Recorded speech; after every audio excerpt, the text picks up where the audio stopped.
Hola a todos y bienvenidos a la clase de economía más grande de toda la historia. Mi nombre es Dafne Posadas y soy presentadora de Económetro para la Fundación para la Educación Económica. Hoy estamos muy contentos de poder estar todos juntos aquí para aprender 4 lecciones económicas que serán presentadas por 2 de los grandes guerreros de la libertad de nuestros tiempos, el economista argentino Javier Milei y la politóloga guatemalteca Gloria Álvarez. En primer lugar, Javier Milei se une con nosotros directamente desde Argentina para presentar las 2 primeras lecciones de esta noche. Vamos a hablar sobre la falacia de la ventana rota y sobre la oferta y la demanda. Javier es uno de los economistas con mayor difusión en todas las Américas. Es profesor, difusor y defensor de la libertad, además de economista y escritor. Un hombre que prácticamente ha dedicado toda su vida a la educación económica en todos los niveles. Estamos encantados de tenerlo presentándonos con nosotros esta noche, comenzando con esta idea sobre la falacia de la ventana rota. Recuerden que pueden seguirnos en todas nuestras redes sociales en FIE en español para poder acompañarnos en la batalla de la libertad. Buenas tardes a todos, es un placer para mí tener a cargo esta lección y básicamente la idea de presentar el principio de la ventana rota tiene como origen destrozar la falacia que deriva del keynesianismo. Concretamente, el keynesianismo señala que el ingreso nacional, el PBI, digamos, es un número que viene dado por el producto entre el gasto autónomo y un concepto que se denomina multiplicador. A partir de eso, ustedes haciendo un gasto autónomo, ya sea aumentando el gasto público, eso generaría que el PBI creciera, casi como si fuera por arte de magia. De hecho, el principio de la ventana rota parte contando la historia de un niño que se para frente a una vidriera y le tira una piedra y la rompe. Y entonces ahí el keynesiano diría que estaríamos en un mundo feliz, porque básicamente eso incrementaría la producción de vidrio, generaría empleo y entonces todos seríamos más ricos.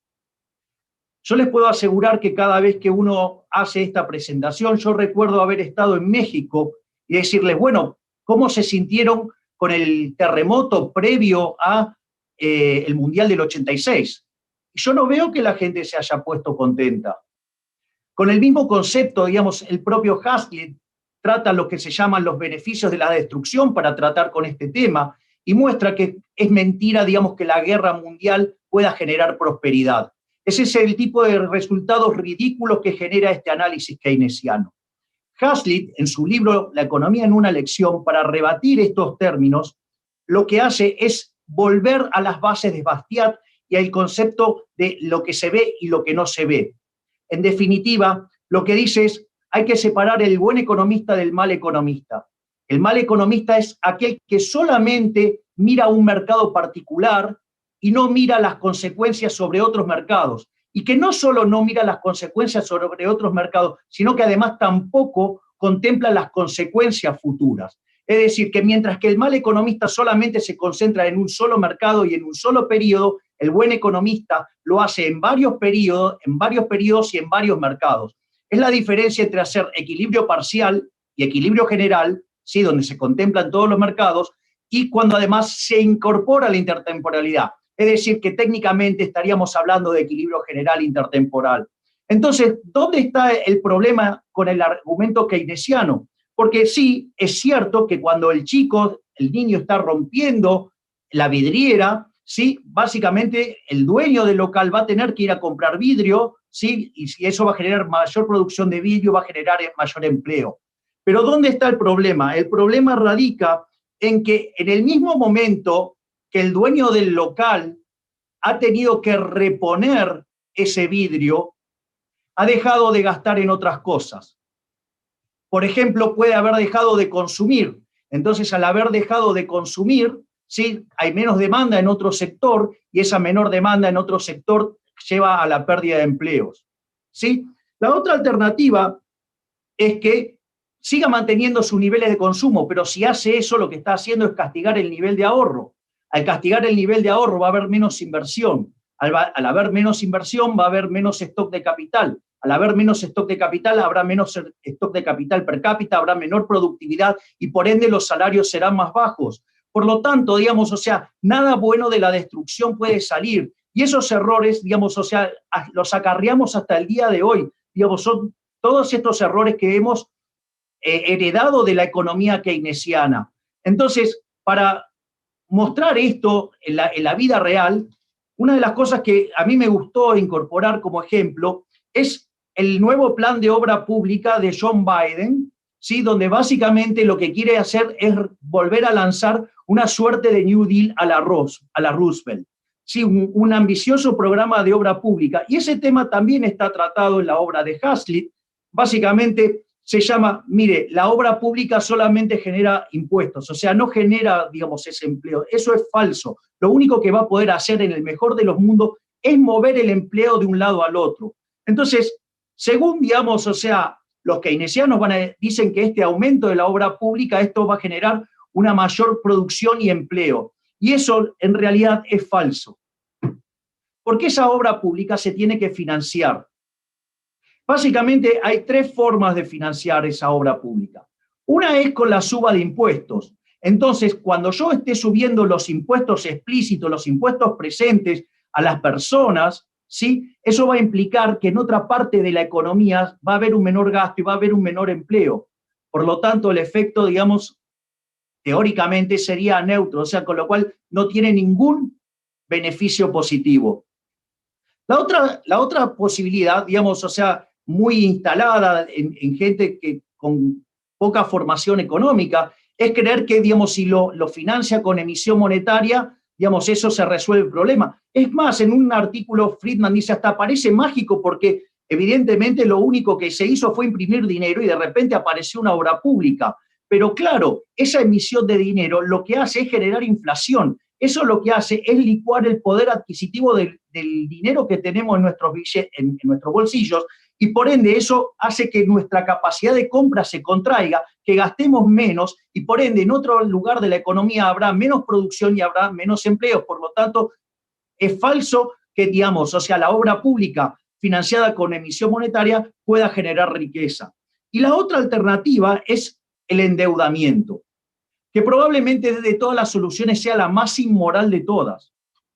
Entonces vamos por partes. Por un lado, digamos, podemos pensar en términos de equivalencia ricardiana, ¿sí? Y la realidad es que si hoy me estoy endeudando, mañana voy a tener que estar pagando esa deuda. O sea que la deuda que toma el gobierno hoy son impuestos futuros. Por lo tanto, que cuando las personas contemplen ese efecto, van a también estar reduciendo el consumo de otros bienes y consecuentemente, ¿sí? Se va a perder efecto de la actividad y el empleo que supuestamente se había ganado originalmente. Pero además tenemos un problema adicional con esto, que es la inmoralidad de la medida.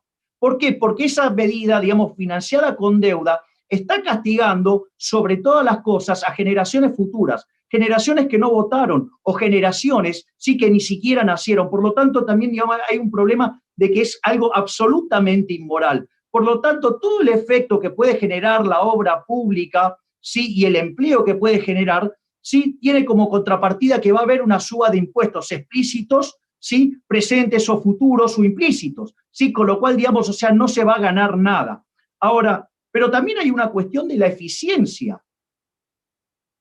¿Quién a mí me asegura que el gobierno, cuando haga esto, va a ser eficiente?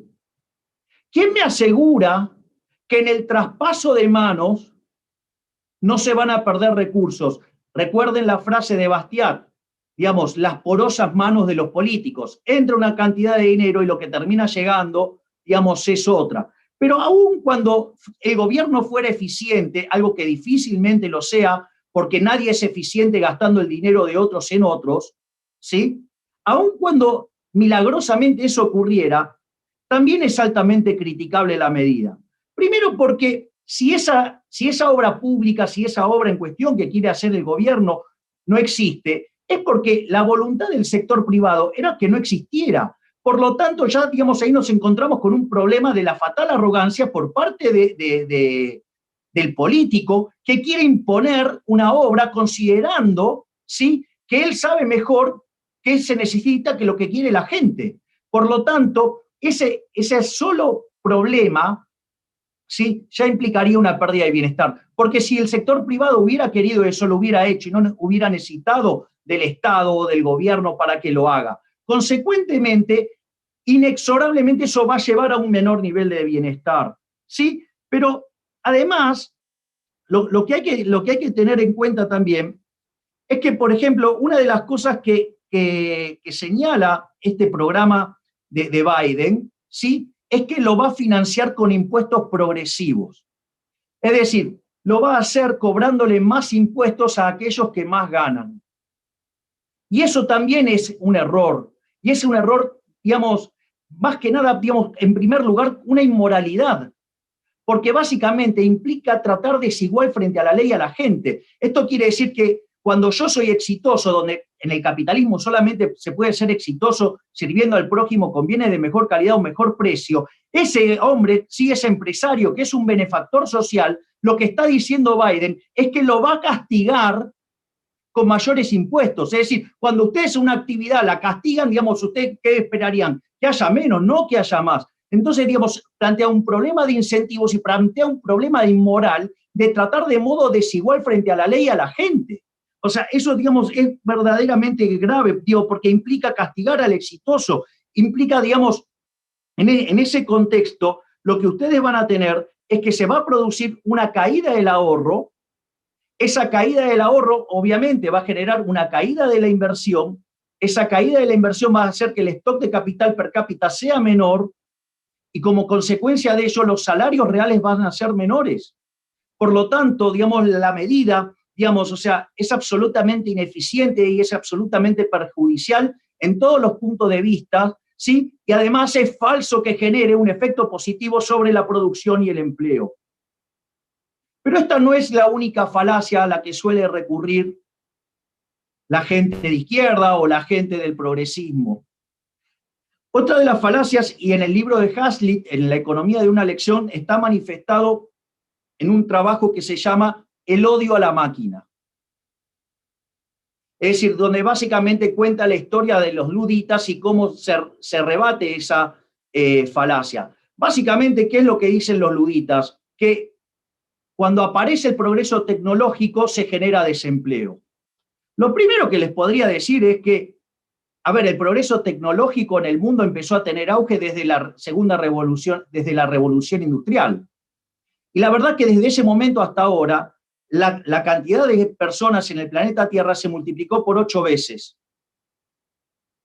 ¿Sí? Si tuvieran razón los luditas, no podría haber aumentado la cantidad de empleo en el mundo. Consecuentemente, si eso fuera cierto, hoy la tasa de desempleo en el mundo sería 87,5%. ¿Esto qué quiere decir? Que en principio, digamos, los datos no le dan, le dicen que es falso. Entonces, lo que uno tiene que entender, digamos, cómo funciona la teoría económica subyacente en este principio. Y lo que uno tiene es que cuando se produce el progreso tecnológico es equivalente a tener, por ejemplo, como más capital en algún sentido, pero sin rendimientos decrecientes. De esa manera, ¿qué pasa? La productividad de los trabajadores se hace más alto, por lo tanto, el salario de los trabajadores crece también. Es cierto que, digamos, el progreso tecnológico tiene como naturaleza ahorrar trabajo. Ahora, ¿eso quiere decir que se va a generar desempleo? Ya vimos que los datos dicen que no. Entonces, ¿por qué, digamos, no se genera desempleo? Bueno, porque cuando se genera este aumento de la productividad, ¿sí?, los beneficios de la compañía suben. Entonces, cuando los beneficios de la compañía suben, digamos, esa compañía pertenece a alguien y esos nuevos ingresos que tiene, digamos, los puede aplicar a algo. Por lo tanto, por ejemplo, si los decide consumir, eso lo que va a generar es demanda en otro sector de la economía y eso va a generar, digamos, producción y empleo. Por lo tanto, no va a haber desempleo. Otra alternativa es que este hombre, digamos, con este dinero que está ganando, lo reinvierta. Y si lo reinvierte, no va a estar echando gente, sino que va a estar recontratando gente. ¿Sí? Y además va a estar aumentando la oferta de bienes, con lo cual el precio de los bienes que vende van a ser cada vez más bajos y por lo tanto, digamos, va a ser una máquina de generar prosperidad y bienestar para todos con bienes de mejor calidad a un mejor precio. Otra alternativa es que lo ahorre. Cuando ese hombre, digamos, que ha logrado este progreso tecnológico lo ahorre, ese ahorro, digamos, lo va a canalizar en el sistema financiero y se va a convertir en inversión. Cuando se convierta en inversión, eso va a incrementar el stock de capital per cápita. Por ende, la productividad marginal del trabajador subirá y al subir la productividad marginal del trabajador, los salarios reales van a mejorar. Por lo tanto, digamos, o sea, es una máquina de generar prosperidad, es una máquina de generar, digamos, bienestar. Ahora, supongamos lo siguiente, que nos ponemos mucho más ásperos Y este hombre decide enterrar el dinero ganado en la tierra para sacarlo, porque es malo. Bueno, el retiro del dinero de la calle lo que va a hacer es que el nivel de precios caiga y todos los participantes de esa economía se van a ver beneficiados, ¿sí?, por esa idea, y todos van a tener mayor prosperidad. Y la última alternativa es, supongan que ustedes tienen el caso de una economía abierta, ¿sí?, y ustedes no quieren entonces dejar el dinero dentro de esa economía. Entonces ustedes lo que hacen es fugar el dinero. Bueno, cuando ustedes hagan eso y se fugue el dinero, lo que va a hacer va a cambiar el precio relativo de la moneda extranjera respecto de la moneda doméstica, van a ser más caros los bienes transables y la economía va a asignar los recursos hacia el sector transable de la economía y de esa manera, ¿sí?, se va a crear empleo y trabajo y producción en la zona de los transables. Una vez terminado esto, o sea, ahora nos encontramos en las condiciones, ¿sí?, de analizar la oferta y la demanda. Es increíble, ¿sí?, que cuando uno discute con economistas, los propios economistas no conocen los elementos subyacentes que están detrás de la curva de oferta y demanda. Pareciera que solamente creen que son unas tristes líneas y que les sirve para encontrar un precio y una cantidad de equilibrio y nada más. Básicamente eso deriva por cómo se enseña la economía, en especial, digamos, cómo está tratado en los libros de texto de microeconomía, donde básicamente se parte del supuesto de un único bien y homogéneo, agentes atomizados, ¿sí?, o sea, gran cantidad de oferentes y gran cantidad de demandantes, ¿sí?, información perfecta, libre de entrada y salida, pero solo a los meros efectos de asegurar el modelo de competencia perfecta, un modelo absolutamente ridículo. El propio Hayek señalaba que el modelo de competencia perfecta es tan ridículo que no hay competencia, porque son todos precios aceptantes, ¿sí? Y por otro lado, no hay una definición explícita del rol del Estado. Naturalmente, cuando ustedes se encuentran ese conjunto de supuestos y automáticamente aparecen las curvas de oferta y de demanda, ¿sí?, por más que después en otros capítulos puedan ver algunos de los fundamentos, ningún libro aborda con la rigurosidad correcta los fundamentos detrás de las curvas de oferta y de demanda, que son las instituciones. O sea, básicamente las instituciones del capitalismo. Básicamente las instituciones del capitalismo son 5. La primera institución es lo que se conoce como la propiedad privada. La segunda son los mercados libres, es decir, mercados que no tienen interferencia del Estado. Después está lo que es la competencia, pero el concepto de competencia, no el concepto neoclásico de la competencia perfecta, sino el concepto de competencia a la Adam Smith, que tiene que ver con la libre entrada y salida, concepto que fue mejorado, sí, en tiempos presentes por William James Pomoli, la teoría de los mercados disputables. Es decir, eso tiene que ver con el funcionamiento del mercado. Y después hay dos que tienen que ver con aspectos de la lógica del mercado, que tiene que ver con la división del trabajo, ¿sí?, de donde Gloria, digamos, va a estar más tarde hablando sobre la división del trabajo, y otro tema muy importante que es el tema de la cooperación social. A ver, digamos, la división del trabajo y la cooperación social, digamos, o sea, son muy importantes para entender, por ejemplo, algunas de las cosas de las que se ataca al liberalismo y que son falsas. Cuando dicen la teoría del derrame. No, bueno, miren, eso es falso. Por una o por otra manera es falso. A ver, si ustedes son eficientes, no se le derrama nada, digamos, porque al que se le derraman cosas es ineficiente, tiene costo más alto y quiebra. O sea, que al exitoso no se le derrama nada. Y ya vimos que solamente se puede ser exitoso sirviendo al prójimo con bienes de mejor calidad o mejor precio, ¿sí? Pero la otra alternativa, ¿sí?, es que ustedes lo que tienen es que cuando las personas son naturalmente distintas, y eso, digamos, cuanto más grande es el mercado, eso promueve la división del trabajo, ¿sí? Entonces, ¿qué es lo que pasa? Esa división del trabajo promueve la cooperación social.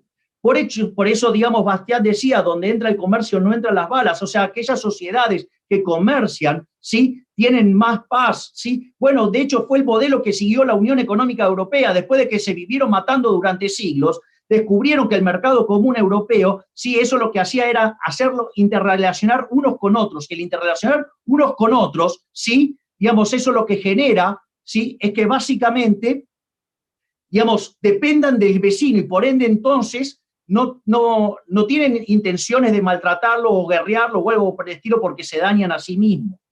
Una vez que vemos esto, digamos, por lo tanto, en un mercado, digamos, en un modelo competitivo, en un modelo liberal, uno lo que ve es que todos se benefician, con lo cual si hubiera derrame, hay derrame de los dos lados. Por lo tanto, acabamos también de dejar de lado esa estupidez del efecto derrame del cual, digamos, nos acusan, del cual no existe ningún registro en la literatura liberal.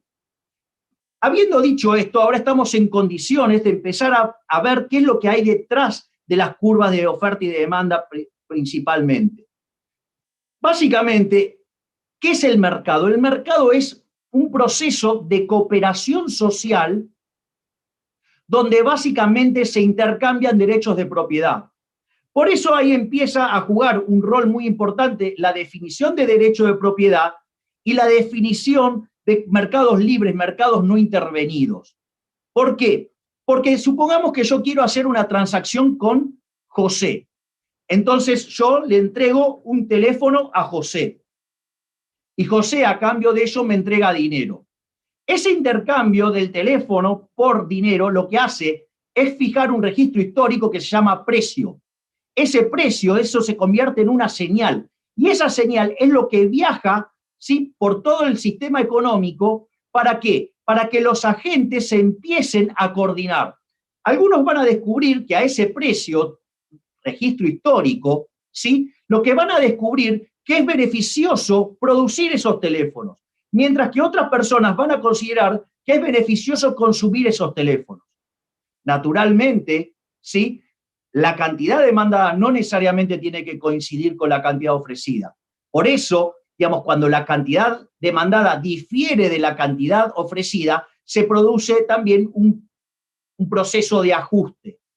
Es decir, cuando la cantidad demandada supera la ofrecida, digamos, el precio sube y en el caso opuesto el precio tiende a caer. Vean que entonces acabamos de definir el rol fundamental del sistema de precios como un mecanismo que genera la información, que transmite esa información, que genera coordinación y que genera ajuste. Es decir, el funcionamiento del sistema económico está basado principalmente en el sistema de precios. El sistema de precios es a la economía como lo que el sistema nervioso es básicamente al cuerpo humano. Vean que entonces ahora empieza a jugar un rol importante que los mercados sean libres. ¿Por qué? Porque cuando los mercados no son libres y hay intervención del Estado, al haber intervención del Estado, esa señal de precio empieza a ensuciarse. Y cuando la señal de precio se empieza a ensuciar, la señal que viaja al sistema no es limpia, y al no ser limpia, no hay coordinación, no hay ajuste. Y es más, muchas veces cuando se trata de regular este tipo de cosas, el resultado siempre termina siendo peor que el inicial. Es decir, al supuesto fallo de mercado, cosa a la cual yo no adhiero, pero que sí, digamos, algunos consideran en su arrogancia y al no entender el funcionamiento del mercado, acusan al mercado de no funcionar, y cuando lo quieren corregir, sucede que el fallo del Estado es muchísimo peor de la situación que teníamos originalmente, que en realidad era algo que era un problema de un mal observador. Entonces, ¿cuál es el punto? El punto es que cuanto más interferencia yo tenga del Estado, el sistema de precios va a funcionar peor. Y eso es un elemento muy importante. ¿Por qué es muy importante? Porque lo que está diciendo esto es que nos da una explicación de por qué no funciona el socialismo. Porque el socialismo, digamos, en su versión real, ¿sí?, el comunismo, no hay propiedad privada, ¿sí? Entonces, al no haber propiedad privada, entonces los intercambios no tienen ningún sentido. No hay una idea de precio. Entonces, si no hay una idea de precio, los agentes no se pueden coordinar. ¿Cuál es la diferencia si no hay propiedad privada de hacer una ruta de oro o hacerla de cemento? Es exactamente lo mismo.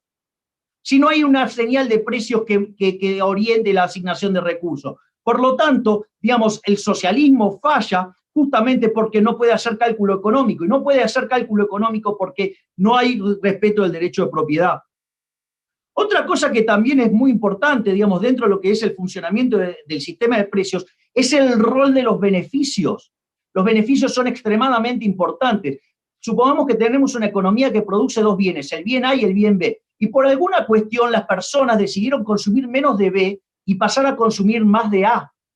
Cuando pasa esa situación, se va a generar un exceso de demanda en el mercado de A y el precio de A va a tender a subir y el precio de B va a tender a caer. Cuando pase esto, lo que va a suceder es que los recursos se van a reasignar desde la actividad B hacia la actividad A. Y esto, digamos, lo estuvimos viendo en el último año, cómo los distintos gobiernos del mundo nos han estado perjudicando en la medida que se metían en el mercado de las vacunas, en el mercado de los testeos. ¿Por qué? Porque lo que estaban haciendo era violentar la señal de precios y en lugar de ayudar a reducir la escasez, lo que hacía era aumentarla. Y como si fuera poco, en muchísimos casos esas actividades además terminaban siendo monopolizadas justamente por el gobierno, que además todo lo hace mal, porque ya vimos que el gobierno, digamos, gasta el dinero de otros en otros y por ende, digamos, no hay forma de que lo haga bien. Naturalmente, sí, digamos, entonces ahora estamos en condiciones, por ejemplo, de analizar esta nueva idea brillante de Joe Biden. ¿Sí? Quiere elevar el valor de los salarios, la hora de los salarios, porque se le dio la gana a él. Totalmente fuera del mercado, porque él es progresista y piensa en los que menos tienen. Bueno, le voy a decir algo. El señor Biden va a terminar causándole daño a los que menos tienen. Porque ¿qué es lo que pasa? Una empresa demanda trabajo en función del valor del producto marginal de ese trabajo.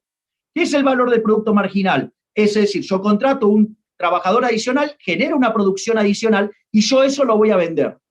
Y y eso me genera ingresos. Y eso es lo que yo voy a estar dispuesto a pagar por un insumo. Naturalmente que cuando el costo del insumo supere ese valor del producto marginal, yo no lo voy a contratar más. ¿Qué era lo que pasa? Al hacer esta situación, donde Biden quiere subir el salario por decreto o subirlo, digamos, de manera artificial, lo que va a hacer es que la demanda de trabajo caiga, ¿sí? Entonces, al caer la demanda de trabajo, lo que va a pasar, ¿sí?, es que los salarios va a haber una presión a la baja. Entonces, si los salarios bajan, digamos, se hace esto, al caer la demanda, va a haber menos empleo y va a haber menores salarios y la gente va a estar peor. Pero si esto lo complementa con medidas regulatorias y restricciones en el mercado de trabajo, bueno, esto va a ser una catástrofe. Porque entonces, como no va a poder bajar la tasa de, digamos, porque no va a poder bajar el salario, entonces lo que va a pasar, como no se ajusta el salario, lo que se va a pasar es que va a generar desempleo. ¿Y a quién va a castigar el desempleo? Va a castigar a aquellos que estaban dispuestos a trabajar por menos de ese salario que se fijó unilateralmente y arrogantemente desde el Estado. Por lo tanto, va a terminar perjudicando a los más vulnerables del sector. Y no solo que va a ser dañino en términos de corto plazo y generando ese efecto, sino que además va a ser muy perjudicial de largo plazo, porque cuando quieran ingresar los jóvenes al mercado del trabajo, se van a encontrar con que les va a costar mucho trabajo conseguir empleo. Y eso, digamos, se lo puedo contar yo, vengo del país, digamos, amante de las regulaciones del mercado laboral, y lo único que generamos es altas tasas de desempleo, muchos jóvenes frustrados que se van del país, ¿sí?, y condiciones cada vez más precarias y con empresarios que cada vez quieren contratar menos gente. Por lo tanto, como toda intervención, el remedio termina siendo peor que la enfermedad. Ahora, queremos otro ejemplo, digamos, acá vimos un caso de precio mínimo, podemos ver el caso de un precio máximo. Es decir, esto se ha intentado varias veces en muchísimos lugares, que es la ley del control del precio de los alquileres. ¿Y qué es lo que va a pasar cuando ustedes quieran controlar el precio de los alquileres? Muy simple. Por un lado, los propietarios lo que van a terminar haciendo es retirar propiedades del mercado. Por lo tanto, va a haber que una presión al alza en el precio de los alquileres. Es más, o sea, va a terminar generándose un mercado en negro. Pero no solo eso, si el regulador es muy eficiente en esa tarea de estar persiguiendo a los dueños de las viviendas, ¿qué es lo que va a pasar? ¿Cómo va a ajustar? Va a ajustar deteriorando la calidad de la propiedad. Es decir, se va a deteriorar la calidad de las propiedades. Entonces, van a salir propiedades del mercado, la calidad de las que quedan se van a deteriorar, por lo tanto, la situación de la oferta de viviendas va a ser mucho peor. Y por otra parte, como el precio está debajo del equilibrio, ustedes van a tener mucha gente, además, buscando más viviendas que lo normal. Por lo tanto, van a tener una situación de desabastecimiento enorme y van a generar un problema enorme. Digo, ¿quieren un ejemplo? De vuelta, lo hizo Argentina, ¿sí?, con la ley de alquileres. Al poco tiempo es un verdadero caos.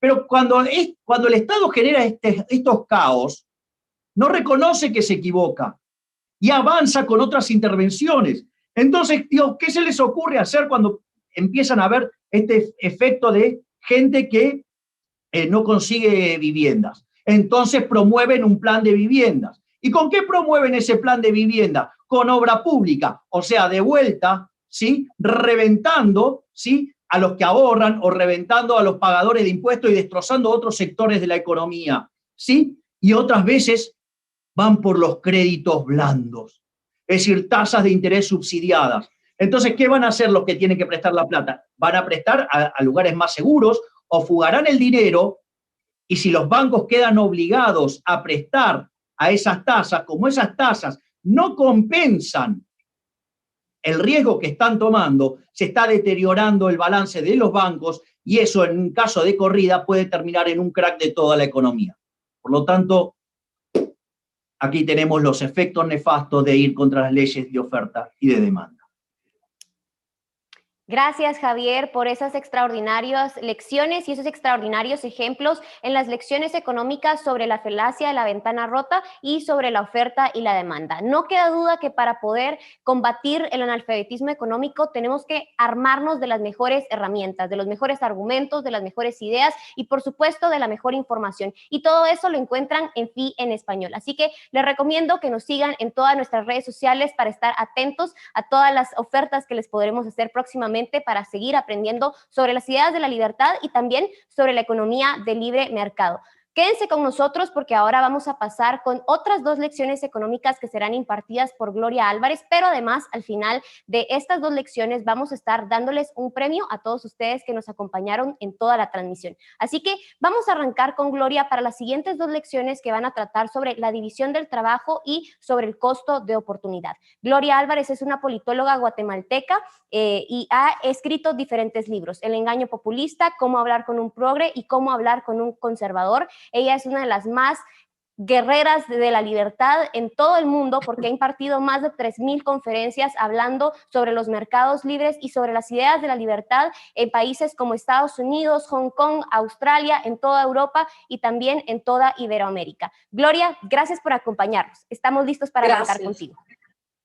Muchísimas gracias, Dafne. Es un gusto para mí estar con ustedes y lo que explicaba Javier, empezando con la oferta y la demanda y la ventana rota, es que lo que destruye realmente no construye. No puede haber una economía que realmente funcione a través de estar destruyendo y tampoco puede haber una economía funcional cuando los precios son absolutamente artificiales. Y de ahí entonces pasamos a los costos de oportunidad. El costo de oportunidad como término fue acuñado por primera vez en 1914, o sea, hace menos de 200 años todavía los economistas en un gran proceso evolutivo se estaban poniendo a pensar qué es lo que realmente le da el valor a las cosas. ¿Será el esfuerzo del trabajador, como decía Carlos Marx? ¿Será la cantidad de dinero que yo pago? Y en eso, un economista austriaco llamado Friedrich von Weiser en 1914 dice, no, el costo de oportunidad de todas las cosas que tú haces no solo se refleja en lo que estás pagando monetariamente, sino también en lo que estás dejando de hacer. El costo de oportunidad de las más de 25,000 personas que se inscribieron a la clase de economía más concurrida del mundo, significa para cada uno una cuestión diferente. La oportunidad de estar en esta clase te priva de la oportunidad de estar en una cita con una chica o con un chico, en la oportunidad de ir a ver a tu mamá o de estar pensando cómo vas a generar algún recurso productivo y económico para ganar más dinero, o en estar comprando Bitcoin o en ir a la playa. Es decir, no solo nos vamos a un costo cada vez que compramos algo, no, vamos también al costo de lo que dejamos de hacer.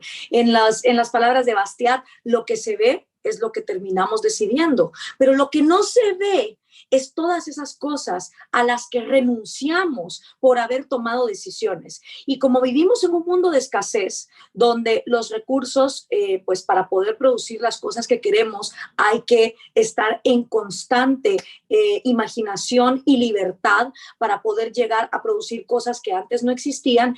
Entonces el costo de oportunidad se vuelve algo fundamental. El entender que todos los seres humanos, no importando dónde nazcan, de qué familia vengan, cuánto poder adquisitivo puedan tener las personas a la hora de venir a este mundo, todas, sin excepción, tenemos al día una misma moneda repartida, y esa moneda son 1,440. ¿1,440 qué? Minutos diarios. Minutos diarios que cada persona tiene para administrarlos como les dé la gana. Y esa primera moneda, que es la más valiosa, porque haciendo uso de esa moneda, 1,440 minutos diarios, y diciendo, voy a invertir mi mente y voy a invertir mi cuerpo durante esos 1,440 minutos en trabajar, ejercitarme, leer un libro, aprender sobre un nuevo conocimiento, pasar tiempo con mi familia, obtener una mascota, dependiendo de cómo usemos cada uno de los casi 8,000 millones de seres humanos que existimos en este mundo, esos 1,440 minutos diarios, pues entonces también las decisiones económicas que vamos tomando. Ahora, ya nos explicaba Javier, si desgraciadamente vivimos en países donde la oferta y la demanda es completamente tergiversada y esa señal de precios no es clara para llegar de punto A a punto B, pues obviamente nuestros costos de oportunidad van a ser incluso mayores. Además, Javier nos explicaba en la ventana rota la cantidad de dinero que se desperdicia en costos de oportunidad que salen carísimos para personas que no pueden tomar decisiones sobre su propia vida. Previo a que von Weiser hablara de costo de oportunidad en 1914, ya David Ricardo, desde 1817, había hablado acerca de que el valor de algo está determinado, o tal vez por las horas trabajo que alguien invierte en hacerlo, como creía también Carlos Marx, o quizá era también en la apreciación, en el valor de la utilidad marginal que la persona está dispuesta a pagar para decir, renuncio a esta cantidad de tiempo y renuncio a esta cantidad de dinero para entonces obtener un bien, una medicina puede ser, o algún alimento para entonces estar mejor en mi vida. Y ese es el constante, digamos, es la constante negociación en la que nos encontramos siempre que estamos tomando decisiones desde el momento que nos levantamos hasta que nos vamos a dormir. Y por eso tan fundamental el entender que esa moneda que está repartida por igual, esos 1,440 minutos, que aunque todos los tenemos por igual, depende de cada uno de nosotros cómo los vamos a usar. Y hay entonces varias, digamos, maneras de entender las enseñanzas que nos deja una buena lógica económica. A continuación, les voy a enseñar las 7 enseñanzas de una sana lógica económica. Y esto aplica a cada uno de ustedes con el dinero o los bitcoins que tengan en su billetera, como a sus gobiernos. Lo fantástico de la economía es que lo que funciona con $10 funciona con 1,000 millones de dólares. Y quien no sabe administrar $10 tampoco va a saber administrar 10,000 millones de dólares. Eso es la maravilla, digamos, de la matemática y la economía. Entonces, hablando de costos de oportunidad, las 7 enseñanzas de la lógica económica nos dicen que si escogemos una cosa, necesariamente estamos renunciando a otra, como nos pasa en América Latina. Escogemos siempre apostar por gobiernos corruptos, necesariamente estamos renunciando a tener empresarios o emprendedores talentosos que puedan hacerse en América Latina de más riqueza para entonces crear más fuentes de empleo. Cada vez que un país latinoamericano se pone la soga al cuello votando por socialismo, por proteccionismos, por mercados cerrados y regulados por gobiernos corruptos, también está perdiendo el costo de oportunidad de tener ciudadanos más libres que sean capaces de traer con el único recurso inagotable que existe en este planeta, que es el cerebro humano. Todo lo demás está en escasez, incluso el aire limpio se vuelve un commodity cuando hay demasiada contaminación en una ciudad y se paga por tener lugares en áreas verdes, pero realmente el único recurso que es inagotable en este mundo es el cerebro humano. Es la única máquina capaz de transformar los minerales que han existido en esta pelota azul llamada planeta Tierra desde hace 4.000 o más de 4.000 millones de años en nuevas innovaciones y tecnologías y productos que hacen la vida del ser humano una vida mejor. Esa es la máquina que sacó al hombre de las cavernas y hoy lo tiene puesto en el espacio, incluso con aspiraciones de llegar a Marte. Esa máquina, el cerebro, está en constante negociación en cuanto a los costos de oportunidad, renunciando a muchas cosas que puede estar haciendo para decidir enfocar su tiempo, que es su moneda más preciada, en las cosas que mejoren su vida. La primera enseñanza de las lecciones económicas, y esto es de FI, y lo pueden encontrar de FI en español, es que la gente libre no es igual y la gente igual no es libre.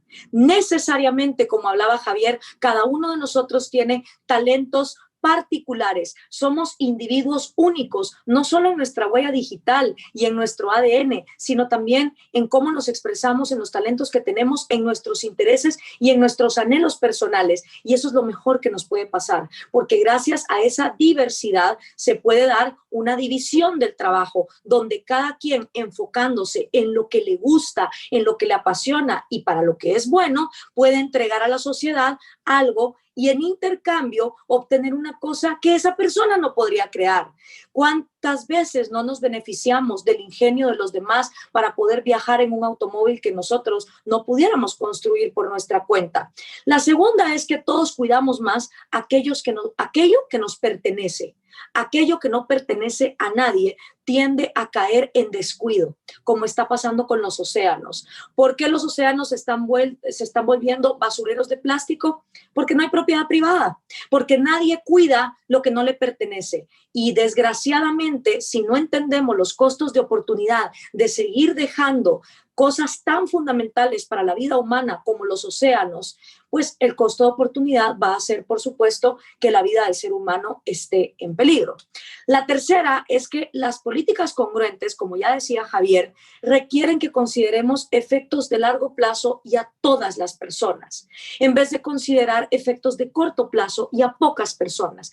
Cada una de las medidas socialistas y progresistas siempre hablan de vamos a poner un impuesto, pero es nada más por un periodo corto. Y como decía Ronald Reagan, no hay nada más permanente que un plan de gobierno que se supone que es temporal. Luego nunca te lo quitan de encima. Y no solo eso, es que las verdaderas políticas económicas, las que realmente funcionan, consideran el largo plazo. No están endeudando a las futuras generaciones en beneficio de unos pocos a coste de algún favor político. Entendiendo eso, entendemos los costos de oportunidad a los que incurrimos constantemente en América Latina, no solo por nuestras propias decisiones, sino por vivir en países donde otros toman nefastas decisiones por nosotros, haciendo que nuestros costos de oportunidad sean muchísimo más elevados.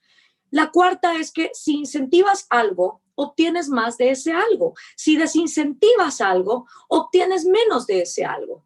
Si incentivamos en Latinoamérica la haraganería, que el empresario es el malo, que es mejor ser corrupto para salir adelante, lo que vamos a tener es más haraganes, más corruptos y más socialistas. Si en cambio incentivamos en América Latina la libertad, el emprendimiento, los mecanismos de precios completamente transparentes y limpios, como hablaba Javier, que esa señal no se manche, sino que vaya de punto A a punto B sin la interferencia del gobierno, pues entonces vamos a incentivar personas más transparentes, más empresarias, que no tengan que estar sacrificando sus vidas yéndose a países más libres económicamente, sino que se puedan quedar en América Latina para producir y trabajar. La siguiente es que Nadie gasta el dinero de los demás con el mismo cuidado que gasta el suyo propio. No sé si ustedes se acuerdan cuando eran pequeños y tal vez si tenían padres que se preocuparon de enseñarles algo de economía, muchas veces lo que hacían los papás es que te daban una tarea. Te decían, si lavas los platos, te voy a dar 5 pesos. O si lavas el auto, te voy a dar 10 pesos. Y díganme si no, era mucho más satisfactorio ir a la tienda y uno pensaba 3 veces más qué iba a comprar con ese dinero, porque había costado algo ese dinero, había costado un trabajo y una labor. Cuando en cambio nos encontramos un billete tirado en la calle, como ni siquiera nos lo esperábamos y no incurrió en ningún esfuerzo, en ningún costo de oportunidad para nosotros, podemos gastar ese dinero con mayor descuido. Eso es precisamente lo que hacen los gobiernos. Sáquense esa mentira de la cabeza. El gobierno no produce riqueza. El gobierno no produce un solo centavo de riqueza. Los que producen el dinero son los emprendedores, contratando trabajadores que voluntariamente venden su trabajo, ese costo de oportunidad de estar haciendo otra cosa, por recibir un salario que gracias a las tecnologías ya no va a ser solo controlado por los bancos centrales y los gobiernos corruptos, sino que a través de las monedas electrónicas vamos a tener la posibilidad de ser también los individuos los que tengamos mayor control de la economía. Y cuando somos nosotros los dueños de ese dinero porque nos costó un trabajo, tendemos a gastarlo con mayor cuidado que con el descuido y el despilfarro que lo hacen los gobernantes, que no tuvieron que incurrir en ningún costo de oportunidad para obtener ese dinero saqueado a través de impuestos. Y encima, como ya nos explicaba Javier, cobrándole más impuestos a la gente que es más trabajadora, lo cual es absurdo. La sexta enseñanza de la lógica económica es que el gobierno no posee nada. Todo lo que el gobierno regala, primero se lo quitó a alguien más. Y un gobierno que es lo suficientemente grande como para ofrecértelo todo, canchas de fútbol, arte, salud, educación, cuidar de tus ancianos, cuidar de tu medio ambiente, cuidar de tus mascotas, un gobierno que te vende la falacia de que se puede encargar de todo, es también un gobierno lo suficientemente grande como para quitarte absolutamente todo. Y la última de las 7 enseñanzas de la lógica económica es que la libertad hace toda la diferencia. Gracias a la libertad, tenemos libertad para equivocarnos, para experimentar científicamente y llegar a grandes avances médicos y tecnológicos, para encontrar maneras más limpias y mercados más ecológicos que hagan que el ser humano esté más tiempo en este planeta. Y con esto me gustaría terminar esta lección. El gran costo de oportunidad de seguirle creyendo a los socialistas mentirosos que nos estamos acabando el planeta y que estamos contaminando y que vamos a acabar con el planeta es que no nos estamos enfocando en lo que realmente va a pasar.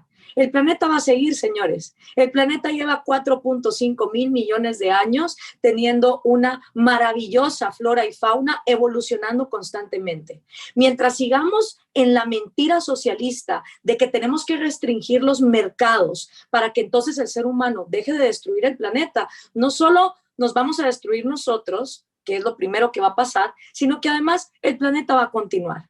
Lo que mejor podemos hacer y nuestro mejor costo de oportunidad para vivir con economías más limpias y más libres es precisamente abrazar la tecnología y los mercados que no estén controlados por los gobiernos para entonces avanzar en que cada vez nuestros costos de oportunidad sean menores. El hecho de que todos ustedes estén aquí hoy rompiendo un récord Guinness mientras están renunciando a la oportunidad de estar haciendo otra cosa, también tiene la esperanza de que de aquí salgan excelentes ideas para entonces ir a otros mercados y aminorar los costos de oportunidad que nos toca enfrentar. Pasamos entonces ahora a la segunda lección, la división del trabajo. Precisamente porque somos 8 mil millones de personas, cada una con una huella digital única, un código genético único, donde ni siquiera los hermanos gemelos son fotocopias el uno del otro, es que la división del trabajo hace todo el sentido del mundo. Y este fue un concepto que quien primero lo acuñó fue precisamente el padre de la economía libre, Adam Smith, en 1776, pero incluso antes, ya en sus tratados sobre la teoría de los principios morales y la felicidad, a Adam Smith lo que lo llevó a hablar tanto sobre la economía de libre mercado fue todos sus cuestionamientos sobre las maneras más morales de intercambiar, sobre las maneras más morales y felices de vivir. Y se dio cuenta que para la humanidad la manera más moral de vivir es intercambiando. El mercado que existe desde hace más de 15,000 años se empiezan a generar según autores como Yuval Harari en Sapiens, o también varios escritos de Orígenes de gente como Jason Silva, que son una especie entre astrofísicos y economistas. Desde hace más de 15,000 años empezaron en África los primeros intercambios entre aldeas que se dieron cuenta de lo que Bastiat nos dijo después y que también mencionó Javier aquí. No tiene ningún sentido que dos naciones estén en constante guerra cuando pueden intercambiar. Y los primeros intercambios se dieron entre comida y herramientas para cazar. Y desde entonces el intercambio entre la humanidad no ha hecho más que beneficiar a esa humanidad para seguir saliendo adelante.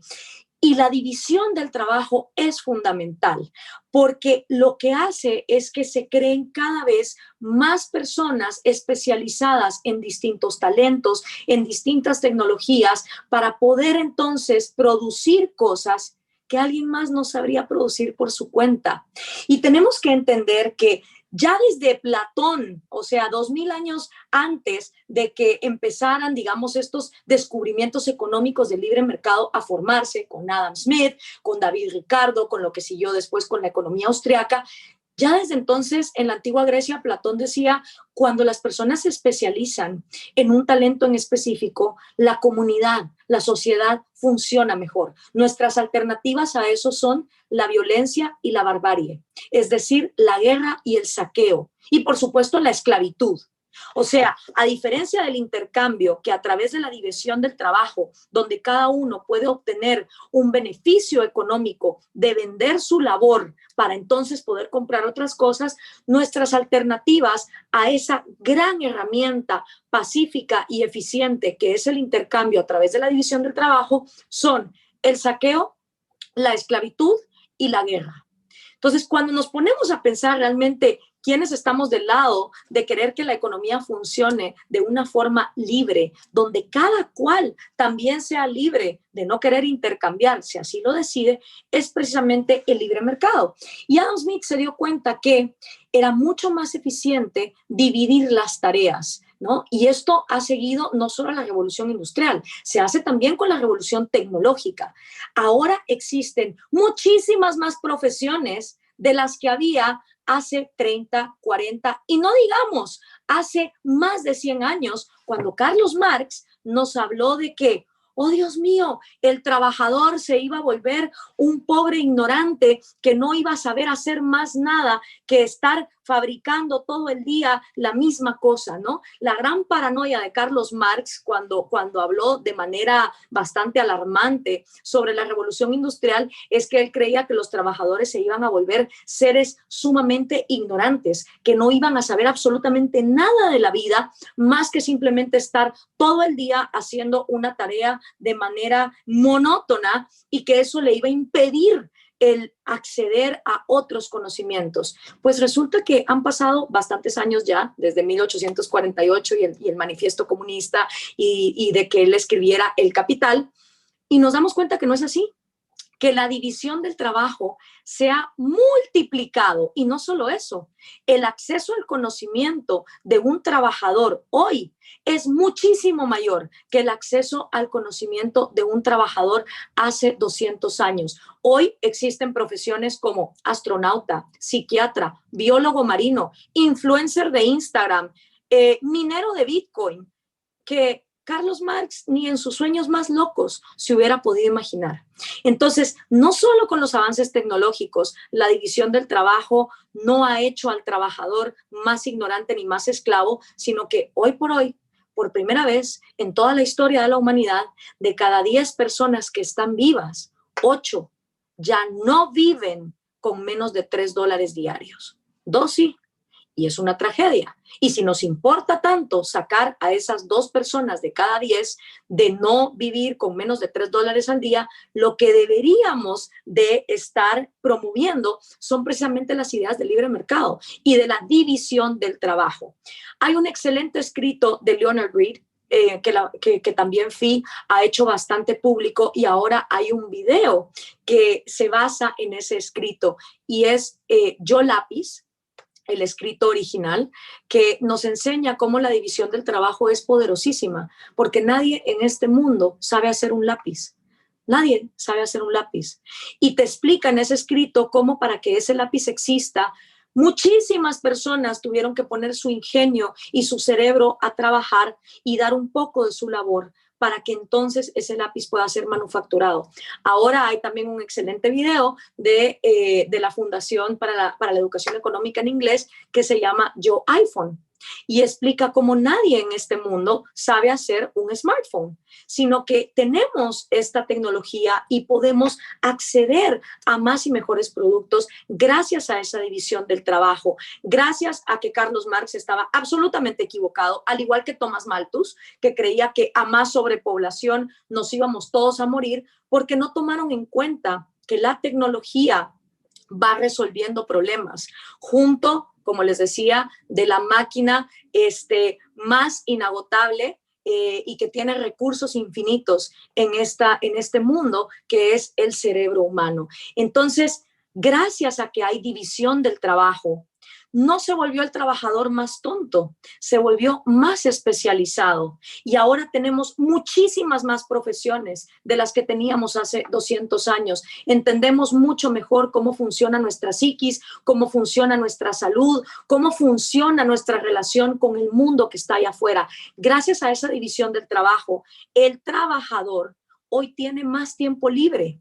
Y esto lo explicaba genialmente Hans Rosling, uno de los mejores economistas, que tiene también un excelente video de 200 años y 200 países y el crecimiento que tuvieron gracias a la libertad. Y él tiene una oda a la lavadora automática que presentó en una charla TED, y habla de cómo la lavadora automática, siendo el ingenio de tantas personas, liberó a muchísimas mujeres de todo el trabajo al que estaban esclavizadas lavando la ropa de sus familias, y ahora así tener tiempo libre para ocupar ese tiempo en estar con sus hijos, ir a dar un paseo, leer un libro, sacar una segunda profesión, poner un negocio propio. Entonces, si algo deberíamos entender es que la división del trabajo es el reflejo fantástico de que somos libres, somos únicos e irrepetibles, y que gracias a que cada uno de nosotros tiene talentos distintos, podemos beneficiarnos entonces de los talentos de los demás. Sin embargo, el costo de oportunidad de vivir en sociedades que desprecian al empresario, que repudian al mercado libre, que venden la pantomima de que un burócrata desde el gobierno puede venir a legislar los precios, y si eso fuera tan fantástico, ¿por qué entonces no legislar el salario mínimo a 1 millón de bitcoins por segundo? O sea, si es tan fácil crear precios y subir salarios con el decreto de un burócrata a través de una ley, ¿por qué no lo llevamos al absurdo? Quiero concluir tanto la división del trabajo como el costo de oportunidad con otro gran artículo de la revista de Freeman, que se llama El sueño del $1.000.000, que también lo encuentran en este excelente libro que incluye muchísima de la economía austriaca, de la economía de public choice y de los grandes pensadores del free market. Es The Economics Book. La verdad, uno de los mejores compendios para entender distintos conceptos. El sueño del $1.000.000 dice que un hombre se fue a dormir y soñó que al levantarse había $1 millón puesto en la puerta de su casa. Y dijo, listo, esto es fantástico, soy millonario, tengo $1 millón, no tengo que volver a trabajar nunca más en mi vida. Y entonces apresuradamente se va al supermercado porque quiere ir a comprar comida y quiere ir también a una agencia de viajes para comprar boletos de avión e irse a una gran travesía por el mundo. Y se da cuenta que cuando empieza a caminar no hay nada funcionando. Los transportes están apagados, el supermercado está cerrado, la farmacia está cerrada, la agencia de viajes tampoco está, nada estaba funcionando. Y en eso se encuentra con otra persona que también venía feliz, caminando con un costal lleno de dinero. Hasta que ambos se dan cuenta que en esa mañana todo el mundo en la ciudad había recibido una bolsa con $1.000.000. Entonces toda la gente dijo, ¿para qué voy a trabajar si ya tengo acá $1.000.000? Pero al todos en esa sociedad, en esa ciudad, recibir dinero en papel y todos relajarse, hacerse para atrás y decir, ya no tengo que producir más, se dieron cuenta que el valor de las cosas no está en el dinero. El dinero simplemente es un medio de intercambio, un señalizador, como decía Ludwig von Mises, un semáforo que nos indica, gracias a la oferta y a la demanda y al intercambio, cuánto pueden o deben costar las cosas de acuerdo al costo de oportunidad que cada quien les quiera dar. Cuando entendemos eso, nuestra obsesión por el dinero se transforma en voltear a ver y ver la obsesión por la productividad, por la división del trabajo, por la libertad, por procurar que los individuos sean lo más libres posibles para acceder a mercados donde puedan producir. Y mientras más libertad haya en ese mercado, menos preocupación tiene que haber de monopolios, porque siempre que haya libertad, cualquiera puede venir con una idea mejor que la tuya, montarte la competencia y equilibrar las cosas sin necesidad de tener ese susto de que pocas personas van a amalgamar la riqueza. Si realmente te asusta que pocas personas amalgamen la riqueza, apuesta por la división del trabajo, apuesta por el costo de oportunidad, apuesta por una oferta y una demanda libre de burócratas corruptos y sobre todo, apuesta siempre que construir trae muchos mayores beneficios que destruir, por lo cual las ventanas rotas, las guerras, los subsidios o cualquier programa que agarre el dinero de inocentes para salvar a personas en un momento momentáneo no funcionan. Y de hecho, esas medidas socialistas son las que hacen que un grupúsculo de personas se queden con todo el poder económico en una sociedad, asfixiando cualquier probabilidad de innovación y de libertad. Esa es la razón por la que Caracas, Venezuela, es hoy el apocalipsis zombie, el holocausto del siglo XXI. Esa es la razón por la que La Habana, Cuba, parece estar congelada en el tiempo y parece una postal de los años 50, porque si le tenemos miedo a dejar las decisiones económicas en un grupo pequeño de personas, a lo que más deberíamos de temerles es a los gobiernos socialistas, proteccionistas y mercantilistas que hacen de los demás sus enemigos, que te hablan del contrabando como un crimen cuando no es nada más que libre mercado entre personas pobres en pueblos fronterizos. En cambio, apostar por la división del trabajo y la libertad te garantiza que siempre va a haber una nueva innovación que va a hacer temblar a cualquiera que en cualquier momento tenga mucho poder. Eso sí, premiando siempre al exitoso y nunca intentando pensar que castigando el éxito vamos entonces a hacer que las personas que no quieren trabajar entonces lo quieran hacer. Como dice Antonella Martí, decir que alguien es rico porque alguien es pobre es como decir que alguien está enfermo porque otra persona está sana. Y eso no funciona así. La salud, al igual que la riqueza, es algo individual y que gracias a la libertad se puede llevar a cabo. Gloria, por esa fantástica conclusión. Y bueno, después de 4 sesiones absolutamente increíbles, hemos llegado al final de la clase de economía más grande de toda la historia. Muchísimas gracias a todos ustedes por participar y hacer historia con nosotros esta noche. Queremos dar un agradecimiento especial a Javier Milei y a Gloria Álvarez por estar comprometidos con las ideas de la libertad y la difusión de los principios de libre mercado para la educación, para la Fundación para la Educación Económica. Javier, ¿algunas conclusiones finales? Bueno, en principio y en línea con lo que estaba señalando Gloria, el liberalismo, la libertad, es la máquina de la prosperidad. Aquellos países que son más libres son 9 veces más ricos que los reprimidos. El decil más bajo de la distribución en los países libres está 11 veces mejor que su equivalente en un país reprimido y está mejor que el 80% de la población del país reprimido, porque el ingreso es el doble que el ingreso medio en el caso del país reprimido.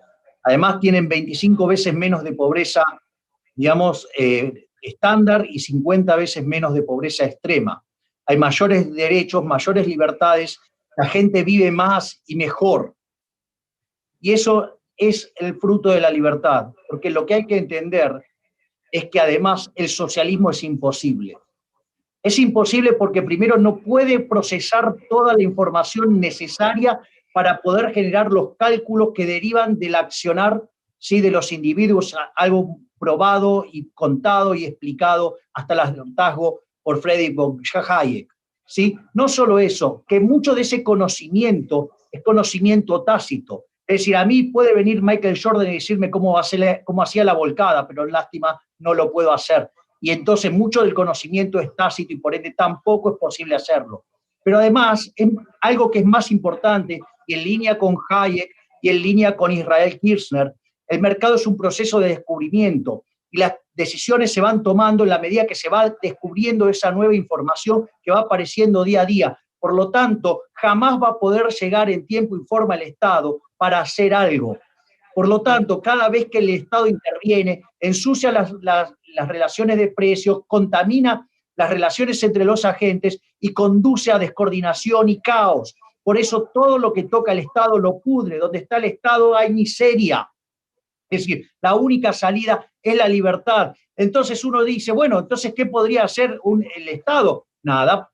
Es la paradoja del socialismo. Si quiere que el mercado, que las cosas empiecen a funcionar mejor, se tienen que correr. Por ende, digamos, lo que hay que entender es que el Estado es nuestro enemigo, que lo que debemos es avanzar y tratar de eliminar el Estado, digamos, y llevarlo a su mínima expresión, donde el cero es una posibilidad, porque cuanto más libres seamos, más prósperos y mejor vamos a vivir.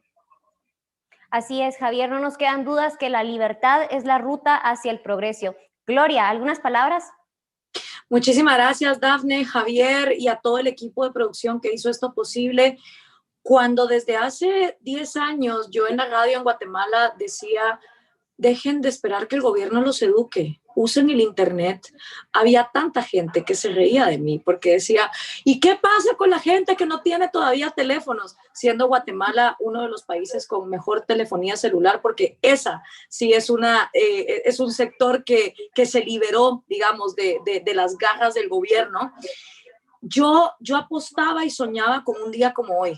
Y creo que hoy que estamos rompiendo este récord Guinness y donde las personas voluntariamente, sin que un gobernante, sin que un burócrata les dijera, oye, te tienes que llegar, te tienes que inscribir, tienes que ir a esta clase, decidieron en su costo de oportunidad sentarse para recibir estas 4 lecciones económicas y decir, yo pongo mi educación en mis manos. Entonces, para mí es fantástico que esto esté pasando porque es una prueba, primero, de la tecnología y cómo la tecnología libera, porque aquí estamos todos beneficiándonos de una tecnología que no sabríamos construir por nuestra propia cuenta. No sabemos cómo hacer internet por nuestra cuenta de manera individual, ni tampoco teléfonos, sin embargo aquí estamos. Segundo, de la prueba de que a más división del trabajo, las personas tienen más tiempo libre, incluso para escoger educarse en las cosas que ningún gobernante está interesado en decirles. Y tercero, que ojalá esto sirva como un efecto dominó para llevar entonces más ideas y hacer más de estas clases y estos cursos y darnos cuenta que no tenemos por qué depositar cosas tan importantes como nuestra educación en manos de personas a quienes no les interesamos, como los gobernantes. Al menos cuando alguien pone una tienda, y como decía Adam Smith, no lo hará el carnicero o el cervecero o el panadero, no lo hacen por la preocupación de darte algo de comer o de darte algo de tomar. Lo hacen por su interés personal de sacar adelante a su familia y eso está fantástico. Un individuo que es capaz de poner su educación en sus manos, de pararse en sus propios pies, de tener intereses personales y de competir en un mercado libre, no solo no es una carga para su sociedad, sino que contribuye a su sociedad. Y la verdad que para mí esto es fantástico y ojalá se repita. Así es, Gloria. Muchísimas gracias a Javier, muchísimas gracias a Gloria. Y pues claro, las ideas de la libertad han estado vigentes por muchos años en la historia y hoy las estamos manteniendo vigentes en el siglo XXI a través de esta clase de economía que estamos muy orgullosos de anunciar que 10,000 personas estuvieron conectados a lo largo de esta transmisión. Así que quiere decir que efectivamente hemos logrado romper el récord de la clase de economía más grande de toda la historia. Muchísimas gracias, Javier. Muchísimas gracias, Gloria. Y por supuesto, muchísimas gracias a todos ustedes, que es por ustedes que esto es posible. Es por ustedes que seguimos trabajando en la difusión de los principios del libre mercado y es por ustedes también que continuamos luchando y dando la batalla de la libertad. Gracias a Gloria, gracias Javier. Y bueno, ahora tenemos más sorpresas por qué anunciarles, porque pronto, como saben, FI en español se mantiene vivo y se mantiene dando la batalla de las ideas con diferentes proyectos. Y próximamente estaremos anunciando este proyecto que viene con nosotros, que es la Academia de FI. A todos ustedes que se registraron en nuestro evento, van a estar recibiendo un correo para poder registrarse a este evento específico en el que van a poder aprender más sobre algunos de los principios y sobre algunas de las lecciones económicas que les van a permitir profundizar sobre estas ideas de libre mercado. Y bueno, la gran sorpresa de esta noche es que vamos a estar dando un sorteo a todas ustedes que nos hicieron hacer esto posible, pero bueno, ¿cómo van a participar en este sorteo? Primero, la primera condición es que ustedes se hayan mantenido con nosotros en toda esta transmisión. Segundo, que puedan seguirnos en nuestro Instagram que aparece en la pantalla, @FI en línea. Y mañana a las 7 p.m. estaremos anunciando quién es el ganador de un iPad que llegará a ustedes gracias a la Fundación para la Educación Económica. Ahora sí, hemos llegado al final de esta transmisión. Les queremos dar un profundo agradecimiento a todos ustedes por hacer esto posible. Para nosotros en la Fundación para la Educación Económica es tremendamente importante poder compartir con las futuras generaciones todos los principios de las ideas de la libertad, todos los principios de las ideas del libre mercado y poder continuar con esta batalla hacia un mundo más libre, un mundo de personas que tengan la capacidad de tomar las decisiones para sus propias vidas y puedan construir un mundo mejor, un mundo más próspero, un mundo más feliz. Muchísimas gracias y ahora sí, nos despedimos, pero no sin antes recordarles que nos sigan en todas nuestras redes sociales para seguir aprendiendo sobre estas ideas y para seguir con nosotros en esta batalla por la libertad. Hasta la próxima.